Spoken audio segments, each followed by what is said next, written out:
హాత్ సే హాత్ జోడు యాత్రకు ప్రజల నుంచి పెద్ద ఎత్తున స్పందన వస్తుంది.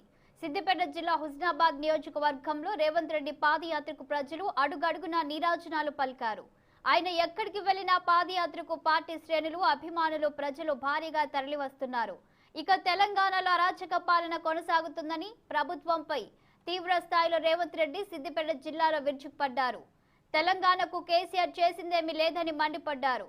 త్వరలో కాంగ్రెస్ ప్రభుత్వం రాబోతుందంటున్న టీపీసీసీ చీఫ్ రేవంత్ రెడ్డితో మా ప్రతినిధి స్వామి అందిస్తున్న ఫేస్ టు ఫేస్. మన దగ్గర రేవంత్ రెడ్డి యాత్ర కొనసాగుతుంది. ప్రస్తుతం సార్ చెప్పండి, తెలంగాణ రాష్ట్రంలో సిద్దిపేట జిల్లాలో ఎట్లాంటి ప్రజా వ్యతిరేక విధానాలు? ప్రజల స్పందన మీరే చూస్తున్నారు. ప్రభుత్వ వైఫల్యాల మీద ప్రజలు చాలా కోపంగా ఉన్నారు.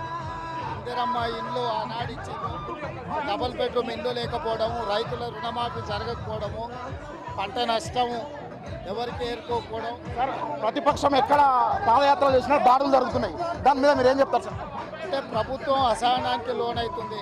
రక్షణ కల్పించాల్సిన పోలీసులే ప్రభుత్వంలో ఉన్న పార్టీకి వాళ్ళు ప్రైవేట్ సైన్యంగా మారి ఈ దాడులను ప్రోత్సహిస్తున్నారు.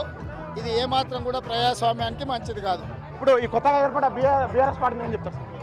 ఏముంది, చంద్రశేఖరే నిన్న నాకు ముసలోని అయిపోయినా నేను పదవీ విరమణ చేస్తున్నా అని చెప్పిండు.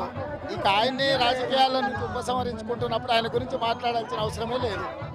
తెలంగాణలో పూర్తిగా ప్రభుత్వ వ్యతిరేక విధానాలు వీస్తున్నాయి. ఖచ్చితంగా రాబో కాలంలో కాంగ్రెస్ పార్టీ అధికారంలోకి వస్తుంది. ఖచ్చితంగా ఈ యొక్క పాదయాత్రను ప్రజలు చాలా ఆశీర్వదిస్తున్నారని చెప్తా ఉన్నారు. ఇది సిద్దిపేట నుంచి రేవంత్ రెడ్డి పాదయాత్ర నుంచి కెమెరా పర్సన్ రమేష్తో స్వామి 6 టీవీ సిద్దిపేట.